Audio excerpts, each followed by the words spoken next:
Eu levanto-me para saudar o Dr. Bota Soares, Ministro da Solidariedade e da Segurança Social, e para dizer-lhe só duas palavras, muito sinceras, muito amigas, dizer-lhe que traz a esta casa, a esta academia, uma lufada de ar fresco, uma lufada saudável, e traz mais. Traz a esperança de que algumas atuardas que os meios ditos de comunicação social divulgam diariamente não sejam mais do que boatos e não se transformem numa certeza. Essa é a nossa esperança e para ela contamos consigo. Muito obrigado. E se me dá licença, eu vou sentar. Estamos todos sentados. Não há dúvida que é muito honrosa para mim a missão que a Academia decidiu entregar, saudar um académico ilustríssimo, como foi José Armando Saraiva. E eu venho de mãos vazias procurar transmitir um pouco daquilo que aprendi quando estudei a vida e a obra de Armando Saraiva. E se me permite, eu vou começar com uma citação que já direi de qual é a origem, e que diz assim: por pobre que cada um se julgue, venha com sua mercadoria, que alguém lhe achará o preço. É essa a minha posição. Trago a minha mercadoria, pobre, na esperança também de que algum de vós lhe ache o preço, ou seja, lhe reconheça algum, ainda que muito modesto valor. Quem escreveu isto foi um grande historiador, um antecessor do Armando Saraiva, um homem que não escreveu uma história como esta, escreveu uma história em vários volumes. Andávamos em Portugal pelo ano 1846 e foi o Alexandre Herculano que nos deixou esta recomendação, que deixou inscrita nos opúsculos. E o padre Fernando Oliveira, muito mais antigo, o autor da primeira gramática portuguesa, quase a chegar aos meados do século XVI, disse o seguinte: todas as coisas têm seu tempo e os ociosos o perdem. Lamentavelmente é assim, os ociosos o perdem. Há pessoas que passam pela vida sem fazer nada. Não chegam a fazer nada. Limitam-se a ser espectadores e às vezes até maus espectadores. O Fernando Oliveira tem toda a razão. E eu trago comigo esta citação porquê? Porque o Armando Saraiva se houve coisa que não fez, foi perder o seu tempo. E foi ser um ocioso. Foram 92 anos de vida em que ele não parou. Não parou de produzir, não parou de se encantar, de glorificar o país que tanto amou.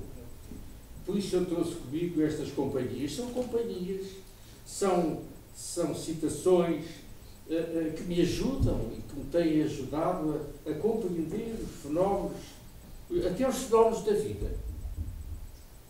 O Armando Saraiva, José Armando Saraiva, que sabemos, nasceu em 1919 e veio a falecer o ano passado, no verão do ano passado. Era uma personalidade muito dispersa, muito diversificada e, simultaneamente, muito rica. E inesperada.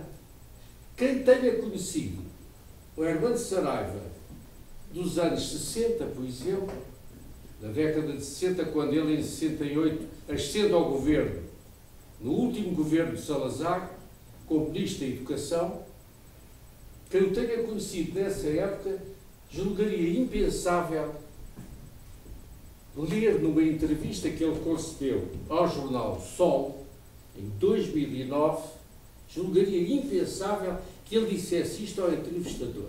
Quem era o entrevistador? Era um sobrinho dele, filho do António José Saraiva, um homem da cultura, um homem de esquerda profunda, teve exilado em Paris, era comunista, ferrenho, depois redimiu-se.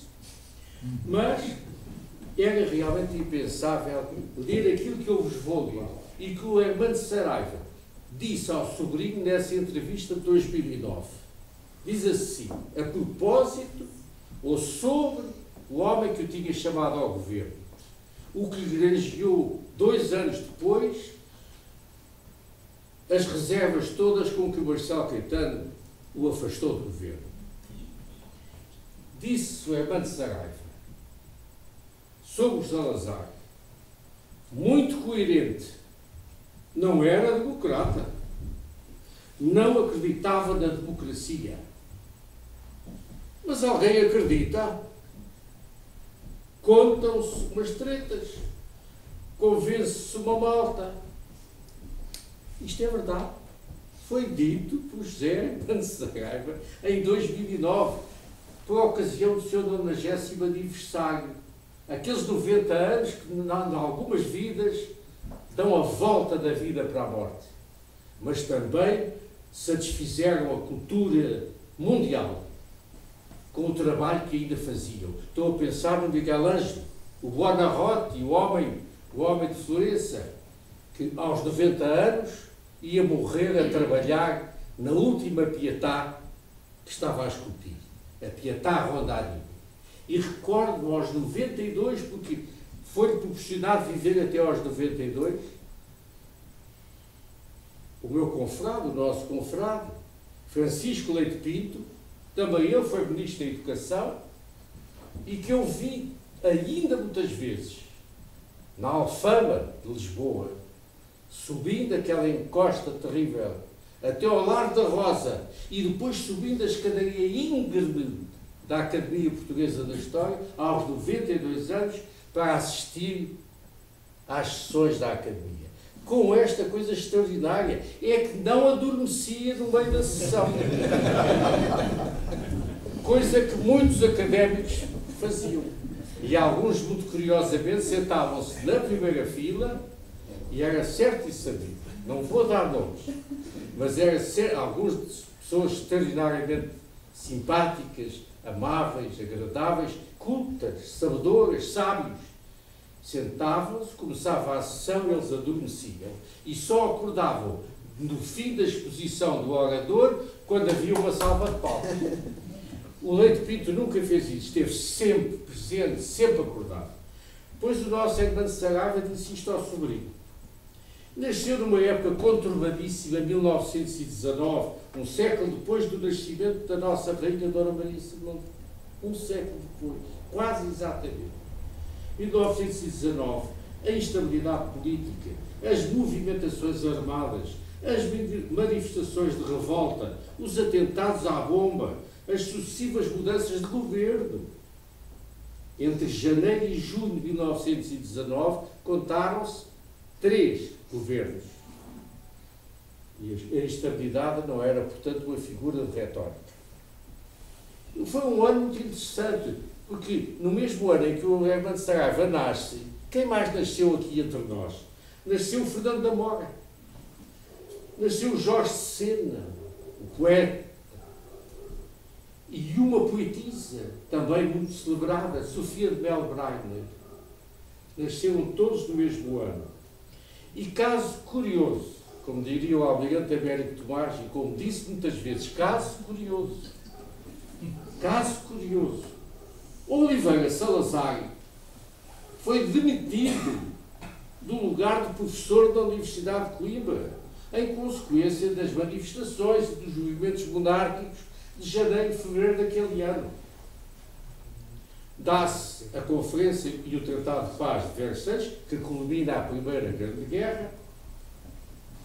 É eleito António José de Almeida. sai o semanário comunista A Bandeira Vermelha e saem as primeiras edições do Jaime Portosão, As Memórias da Grande Guerra, do Adelino Ribeiro. Se eu dissesse o Sr. Gomes Ribeiro, ninguém sabia quem era. O Adelino Ribeiro, com As Terras do Demo, e da Flor Bela Espanca, o Livro de Mágoas.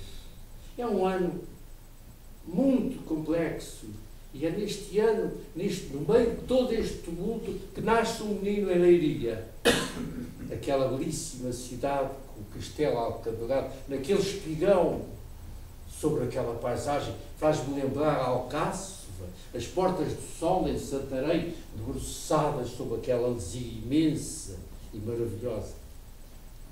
Pois Armando Saraiva foi ali que nasceu e foi morrer o ano passado em Palmela, onde deu a entrevista ao sobrinho na casa de Palmela, na célebre Varanda das Musas. Bom, então, vê-lo nascer em Leiria em outubro de 1919, frequenta o ensino secundário no Liceu de Leiria e obtém 2 licenciaturas em Lisboa.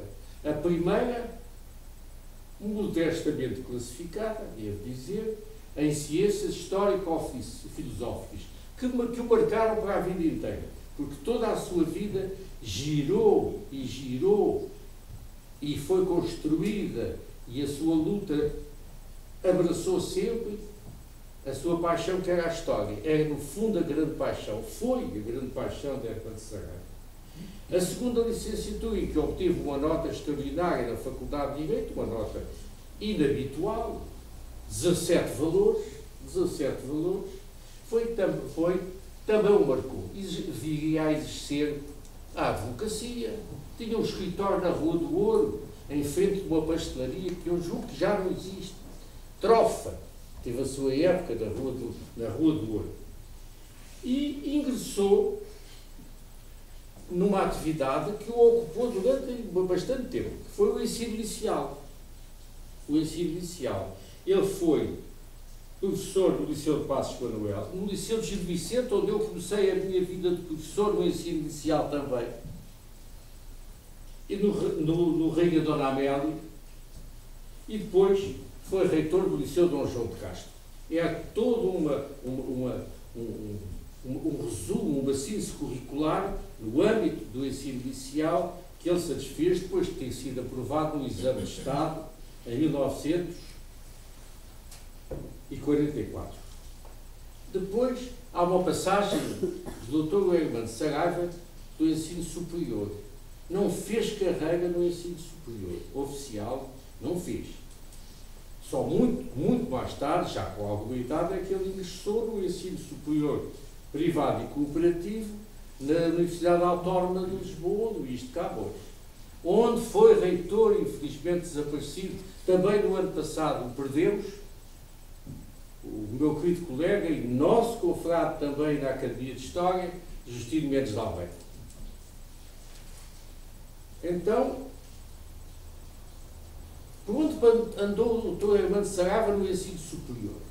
Não fez carreira, não obteve graus académicos nem títulos académicos, veio a obtê-los muito tarde pela via do honoris causa, nas 3 universidades brasileiras, mas passou pelo ensino superior em Lisboa, na Rua da Junqueira, no célebre conhecido Palácio Bordé, o Palácio dos Patriarcas, que ainda lá está.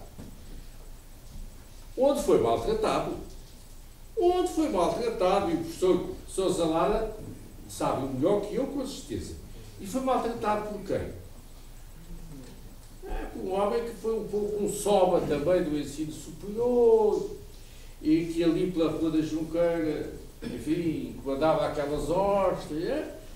Quem era então?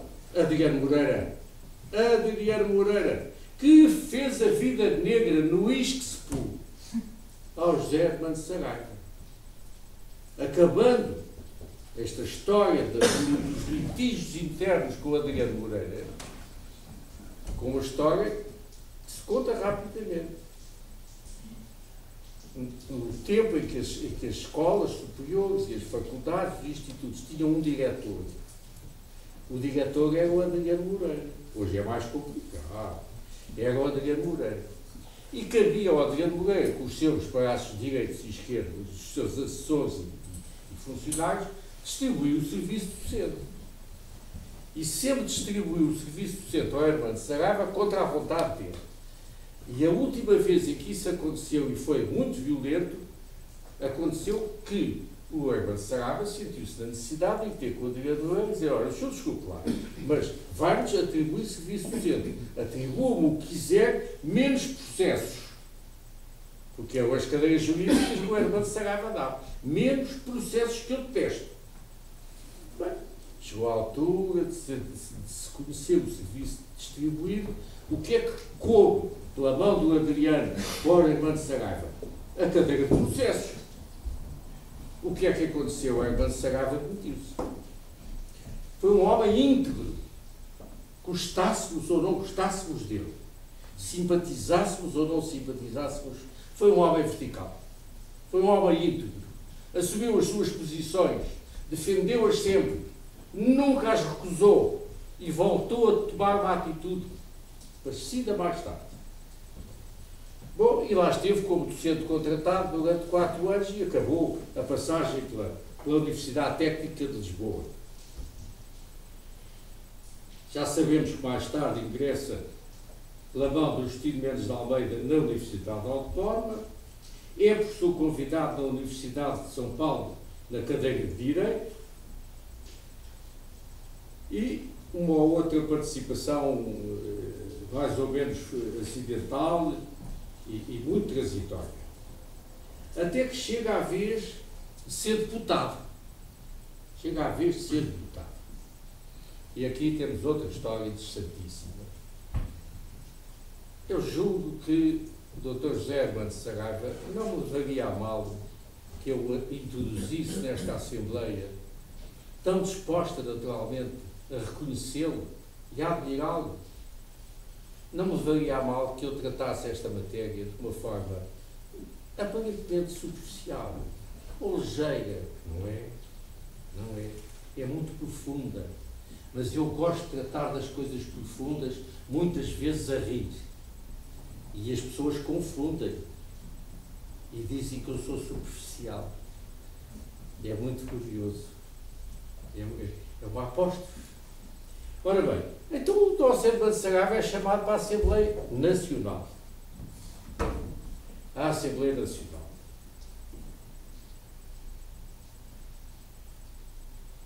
Já antes tinha sido procurador à Câmara Corporativa. E é chamado para a Assembleia Nacional e cumpriu a sua missão, mas é muito curioso que na mesma entrevista ao José António Saraiva, o nosso Dr. Hermano Saraiva disse-lhe o quê? Sobre o ser deputado, sobre as funções do deputado. Que me perdoem os deputados. Ora, não vale a pena um tipo gastar 4 anos da vida numa coisa que não serve para nada. Renunciei, porque, na verdade, apercebi-me do tempo perdido. Ao fim de 4 anos de presença na Assembleia Nacional, o nosso José Hermano Saraiva deu o seu tempo por perdido e renunciou. Veio-se embora. Muito bem. E depois aconteceu-lhe outra. Foi nomeado pelo nosso professor Dr. Oliveira Salazar Ministro da Educação Nacional. O que já era motivo de satisfação, porque aquele Ministério tem passado ao longo dos últimos anos, das últimas décadas, por modificações muito curiosas de designação. Antigamente foi o Ministério da Instrução Pública, já lá vai. Depois passou a ser o Ministério da Educação. Depois foi o Ministério da Educação Nacional. Depois foi o Ministério da Educação e da Cultura. Depois foi o Ministério da Educação e da Ciência. depois foi o Ministério da Educação, da Ciência e da Cultura, depois tiraram-lhe a cultura, depois tiraram-lhe a ciência e, nos últimos tempos, voltou a ser o Ministério da Educação. Já não é nacional, mas é da Educação. O que eu acho muito bem, porque realmente o corpo do Ministério é a Educação. É a formação e é a educação, tem que ser. Portanto, voltámos ao Ministério e muito bem. Sucedia no casarão, no Palacete do Campo de Santana, ainda o Ministério não se tinha deslocado para as Avenidas Novas, no velho casarão não, Palacete do Campo de Santana, que eu frequentei muito quando fui membro, o mais novo membro, as coisas que me aconteceram, da Junta Nacional da Educação, onde tive a felicidade rara, e que me coube, não sei porquê, de conhecer e fazer amizade com vários colegas das universidades portuguesas, norte a sul, mas sobretudo com um, que é quase o único que Franco Nogueira menciona na introdução da sua obra em 6 volumes, Salazar, e esse homem, notabilíssimo, inteligente, vibrante de dignidade, chamava-se Guilherme Braga da Cruz. Ficámos amigos. Ele, no primeiro dia em que eu fui ao Ministério, subindo ao andar nobre, para participar numa reunião da Junta, me pôs fora da sala. Nunca me tinha visto. Mas entrou um garoto de 30 e poucos anos e ele disse: o senhor saia porque é engano, o senhor não tem nada a fazer aqui, tá? E eu recuei um passo e disse: o que é que eu faço? E entrei novamente e expliquei que eu peço imensa desculpa, mas eu tenho que estar aqui porque eu fui convocado para uma reunião da Junta Nacional da Educação. Caiu em si, pediu-me desculpa, ficámos amigos até à morte dele. Guilherme Braga da Cruz, um homem como o Hermano Saraiva, de uma dignidade extraordinária, demitiu-se de vogal da Junta, onde tinha desempenhado funções brilhantíssimas. Demitiu-se porquê? Porque o Veiga Simão, que foi o ministro que sucedeu a Hermano Saraiva, não quis ouvir a Junta sobre uma matéria importantíssima. E porquê é que não quis? Não quis por isto, porque os parceiros da Junta, os ministros que os solicitavam, ministros da Educação, ou os respeitavam na íntegra, tinham que respeitá-los na íntegra porque não podiam alterá-los e modificar as conclusões do parecer. Então qual era a fuga? Era não ouvir a Junta. E o Veiga Simão não teve com meias medidas, também com aquela enfim, não. O Veiga Simão pensou: não peço parecer à Junta, eu faço o que eu entender. E publicou uma reforma, foi só isto, uma reforma do ensino do direito em Portugal, sem ouvir a Junta. E o homem que representava o ensino do direito da Junta era o Braga da Cruz. Não teve com meias medidas, agarrou numa cartinha, mandou ao ministro e demitiu-se de vogal da Junta. E depois publicou um livro com 3 centímetros de lombada, que é a resposta dele àquela circunstância. Bom, isto vinha a propósito do Saraiva, que foi chamado para o Ministério da Educação. E muito curiosamente, numa entrevista divulgada pela Secretaria de Estado do Ministério da Educação, o entrevistador pergunta qual é a imagem que guarda da sua passagem pelo Ministério da Educação. E o Saraiva responde: frustração. Sentiu-se frustrado, não conseguiu levar por diante os projetos de reforma que teve, e muitos. E um dos mais importantes, foi a criação do ensino politécnico. Poucas pessoas sabem isto. E que depois se criou, mas já noutro Ministério. Bom, essa entrevista é uma entrevista cuja leitura eu recomendo vivamente. Bom, e depois entra peço desculpa. Antes do Marcelo Caetano o ter despachado para o Brasil, despachou para a Brasília como embaixador de Portugal. o Hermano Saraiva, foi um acidente de percurso, porque o Hermano Saraiva nunca tinha feito parte da carreira diplomática.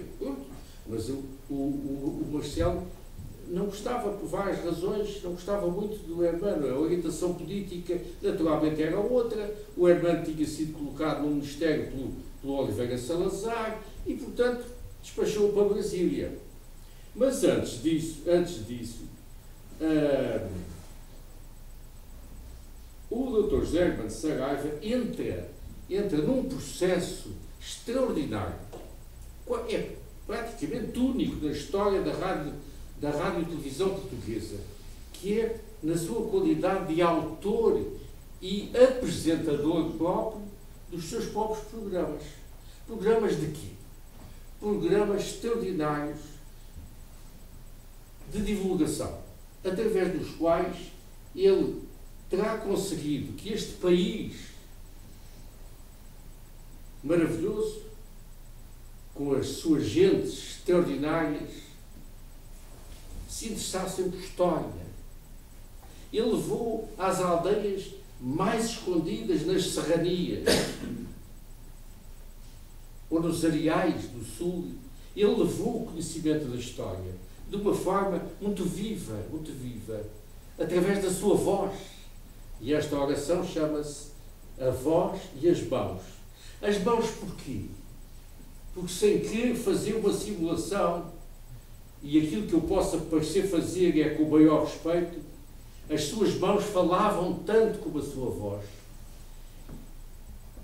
Ele erguia as mãos, dispunha segundo um determinado desenho e acompanhava a voz com a sua gesticulação.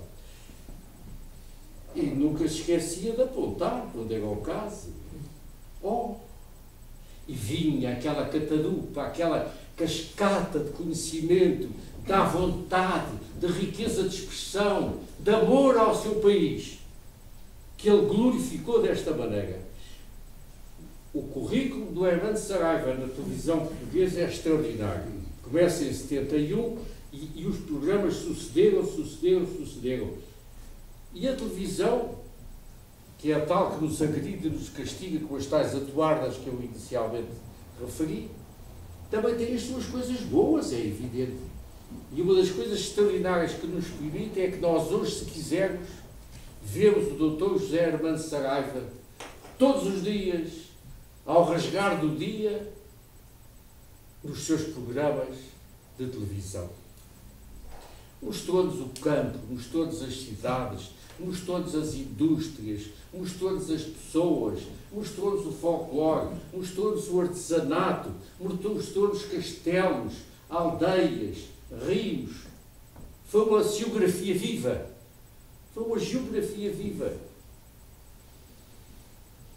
E ainda arranjou tempo para, em 88 e 89, ser diretor do Diário Popular. As coisas que este homem fez. E foi académico, é natural. Foi académico.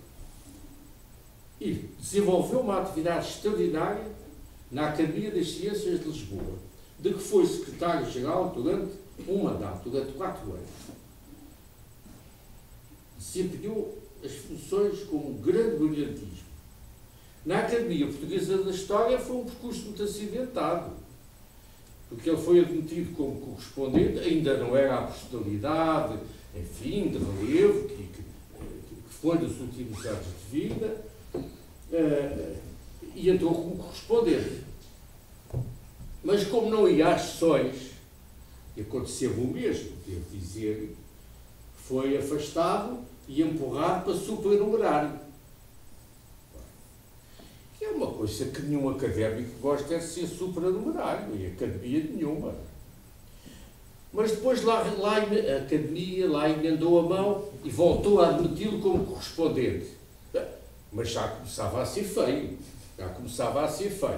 E nos últimos anos de vida, em 2010, a nova direção, o novo Conselho Académico da Academia, chamam já ele alquebrado, já com poucas forças, enfim, já um pouquinho menos lúcido. Encontrei por essa altura, ele foi chamado e foi feito o quê? académico de mérito, que é a categoria mais elevada, abaixo do presidente de honra. E o Hermano Saraiva, quando morre, é académico de mérito da Academia Portuguesa da História.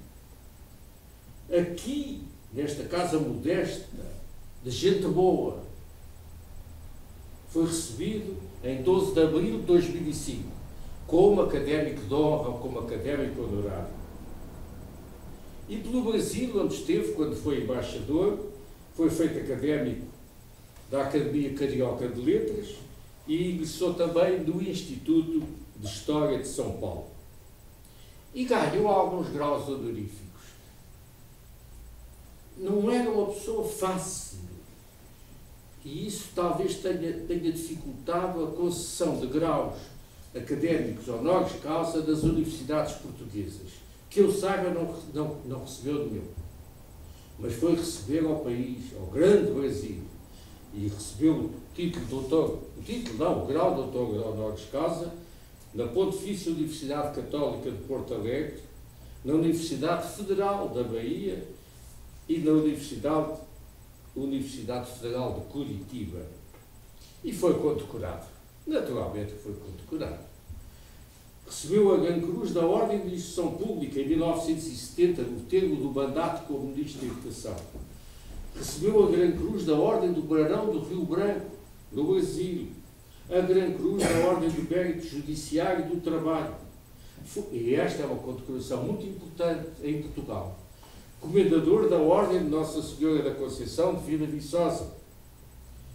E por último, e aqui eu digo, é uma daquelas concessões de condecoração que vale como um pedido de desculpa. Porque seja o chanceler das ordens honoríficas nacionais, seja a própria chancelaria, por vezes esquecem-se das pessoas. E foram atribuir, um mês antes da sua morte, a José Hermano Saraiva, finalmente, a Grande Cruz da Ordem do Infante Dom Henrique de Portugal, que foi entregue a um dos seus filhos no dia 10 de junho de 1972. Em 20 de julho seguinte, o Hermano Saraiva morre. Isto, para mim, é uma condecoração que é também um pedido de desculpas, porque não se lembraram dele mais cedo. Então, e o escritor? Então, e o autor? Então, o historiador? O senhor não fala? O senhor não fala, vai esquecer? Por amor de Deus. Não vou esquecer. E o Hermano Saraiva teve esta sorte infinita. Foi a de não ter quase conhecido o malfadado acordo ortográfico que quer impor em vigor. Morreu antes de que o acordo o agredisse, o ferisse, o arranhasse, por dentro e por fora, porque é um acordo malvado. E têm acontecido as coisas mais extraordinárias à sombra do acordo. Se eu falasse como hoje se escreve à luz do acordo, os senhores não me entendiam. Porque grande número de palavras, começadas, por exemplo, por uma vogal aberta, passaram a ter uma vogal fechada, porque não há nenhuma sinalética que indique que a vogal que é aberta. E eu, em vez de dizer a ação, dizia ação. Como em vez de dizer telespectadores, teria que dizer telespectadores. Porque esta é a linguagem do novo acordo, infelizmente.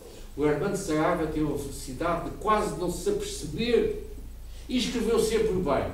Escreveu aquela língua mãe, aquela língua pátria, que todos nós cultivamos e cultivamos sempre, com aquela pureza que os séculos fizeram trazer até nós, enriquecida de tradição, de respeito pela língua. Porque o Gaspar Correia respeitava a tanto, como respeitou o Franco Nogueira e tantos outros de nós, Eu fui encontrar esta coisa espantosa, Sr. Ministro. Há um documento que eu imprimi da internet, produzido pela Imprensa Nacional Casa da Moeda. eu sublinhei. Este documento dá instruções, orientações para quem queira submeter à imprensa nacional originais. Devo dizer que o plano proporcionado por estas instruções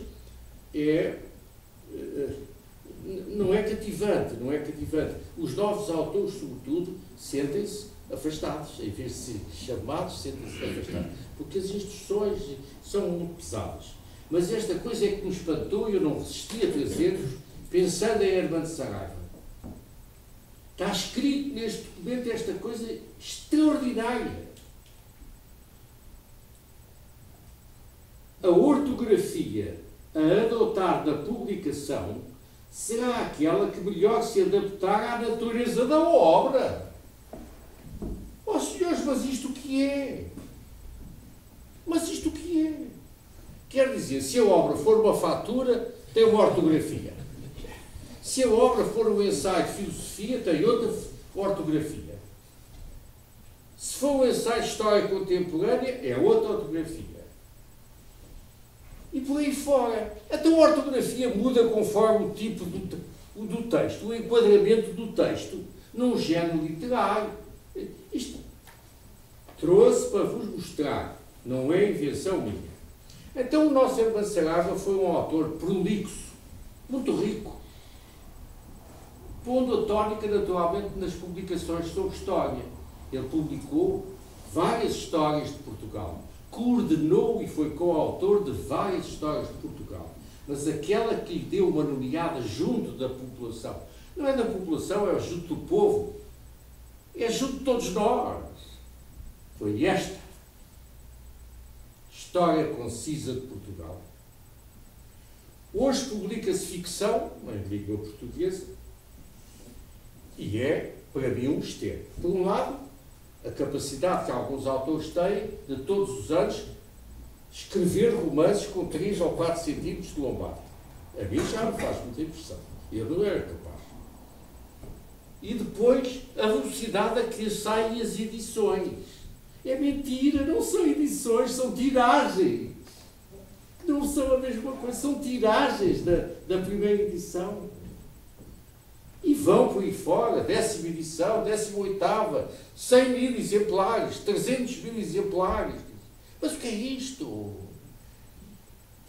O Hermano Saraiva, seriamente, pela mão do Francisco Leão de Castro, das publicações Europa-América, que o convidou para esse efeito, escreveu na Nazaré, onde estava recolhido, durante 2 meses, e dito por ele, Hermano Saraiva, sem apoio, sem qualquer apoio de bibliografia, o que é fantástico, escreveu esta História Concisa de Portugal.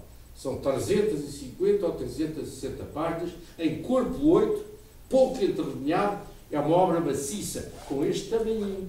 É uma obra maciça, com capacidade narrativa extraordinária, com a vontade de exposição, sem falsos respeitos, honestamente escrita. Salvo erro vai, esta sim, salvo erro vai na 23ª ou 24ª edição. Mas também não vendeu milhões, vendeu 180 mil exemplares, o que é muito bom para o mercado editorial português. E curiosamente, na capa está uma ilustração que é uma reprodução de uma fotografia de uma das tapeçarias de Pastrana. As tapeçarias que Dom Afonso V, o nosso Dom Afonso V, encomendou a um ateliê de Tournai, na Flandres, para celebrar a tomada da Argila, a conquista da Argila e a tomada de Tejo. 4 tapeçarias enormes, enormes, e que 2 académicos distintíssimos da Academia de Belas Artes foram descobrir no Ducado de Pastrana, na igreja do Ducado dos Senhores de Pastrana, próximo de Guadalajara. Esta ilustração foi obtida de uma dessas tapeçarias, que são obras de arte extraordinárias. Ora bem, a História Concisa de Portugal. E o Hermano Saraiva escreveu na introdução. A introdução não está designada, mas é a introdução da obra, escreveu isto assim. Eu vou resumir para o essencial. Eis um livro, ao mesmo tempo ambicioso e modesto. Muitas vezes lhe foi pedido um livro que não contivesse mais do que o essencial. E depois, o Hermano Saraiva escreve, já quase no fim da sua introdução: simplismo e hemiplegia de julgamento têm sido e continuam a ser o principal obstáculo ao progresso mental português, raiz e tutano de qualquer outro progresso. É uma síntese poderosíssima. E depois, um livro radicalmente antirromântico, de quem vê nos instrumentos, não nos argumentos, o caminho do progresso e acredita que são as palavras que devem servir os factos, não os factos que se hão de sacrificar à emoção das palavras. É uma síntese extraordinária em que ele dá a conhecer aos leitores o seu livro. História de Portugal, uma direção e uma coautoria, 84. Isto é de 1979, salvo erro. Temas de História de Portugal, Diário da História de Portugal e uma nova breve História de Portugal em 96, 18 anos depois desta. Naturalmente que nós temos que reconhecer e produzir a apologia da história. E não há nenhum historiador que não o faça. Já no século XVI, o Gaspar Correia, autor das célebres Lendas da Índia, numa data incerta, mas século XVI, escreveu: nenhuma coisa desta vida humana é tão aproveitável aos viventes que lembrança e memória dos bens e males passados. E o que é isto, senão a história? E o nosso grande pensador, o nosso grande sermonista, o padre António Vieira, em 1718, na sua extraordinária História do Futuro, escreveu: procedamos com a distinção e clareza tão necessária em toda a história. Distinção e clareza foi objeto da perseguição de toda a vida do autor José Hermano Saraiva. E o padre António Vieira, ainda na História do Futuro, leitura que eu recomendo vivamente, escreveu assim: quem quiser ver claramente a falsidade das histórias humanas, leia a mesma história por diferentes escritores e verá como se encontram, se contradizem e se implicam no mesmo sucesso. Sucesso é conhecimento. Sendo infalível que um só pode dizer a verdade e certo que nenhum a diz. Isto só o nosso António Vieira é que podia escrever. E depois, mais tarde, em 1891, Oliveira Martins, Joaquim Pedro,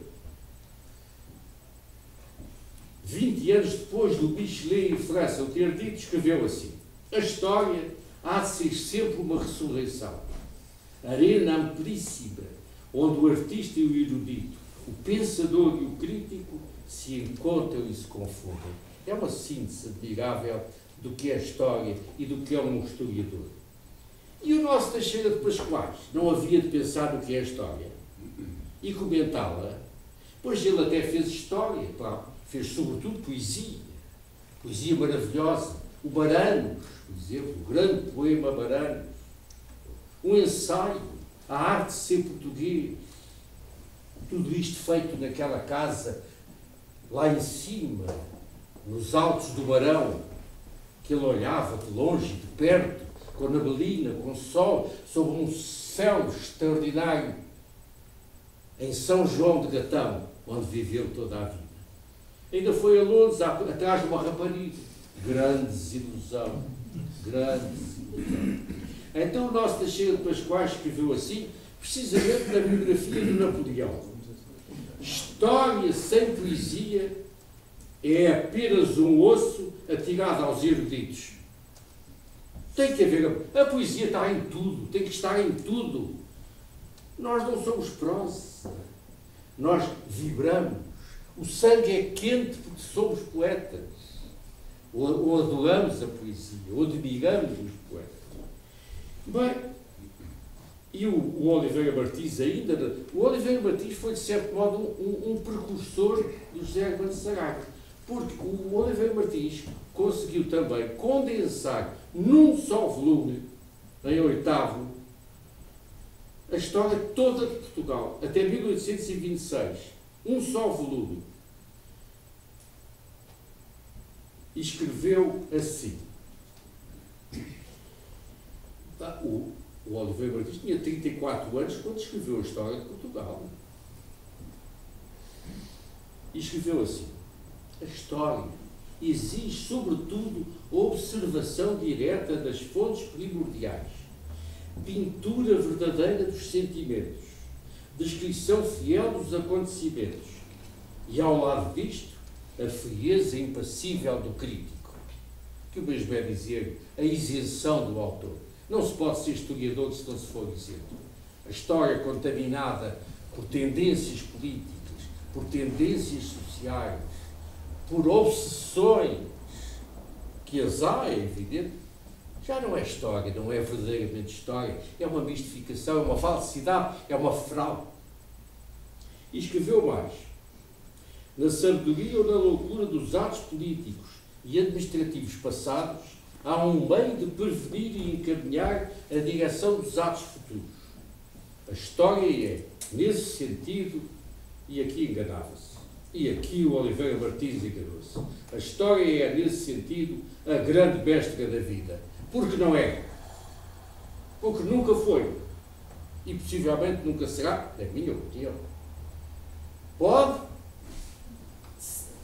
ser o desejo do historiador que a sua história, aquela que escreve, aquela que ele quer que permaneça para além dele, naturalmente, pode dar ensinamentos, mas a grande mestra da vida, eu escrevi uma vez uma coisa qualquer que era assim, das duas uma, ou a mestra é de má qualidade, ou os alunos são desatentos, porque história a grande mestra da vida não conheço. O que eu conheço é os desvios da história. E o Alexandre Herculano, estou quase a terminar, e o Alexandre Herculano escreveu as suas histórias de Portugal em 1846 e também tinha só 36 anos de idade. Começava-se a vida adulta, a vida de produção, de criatividade, de criação artística, literária, começava-se muito cedo e, em alguns casos, como já vimos, leva-se essa vida até extrema idade. Então, ele escreveu assim, e isto vem a propósito do amor da pátria, porque o leitor da História Concisa de Portugal, basta ler esta, não é preciso ler mais nenhuma do Hermano de Saraiva, percebe que ele escreveu à luz de um grande amor da pátria, de um grande amor do seu país. E o Alexandre Herculano escreveu assim, na advertência, não foi tão sintético o Herculano. O Herculano encheu com a introdução todo o volume primeiro da sua História de Portugal. É o único caso que eu conheço de uma introdução que enche um volume inteiro.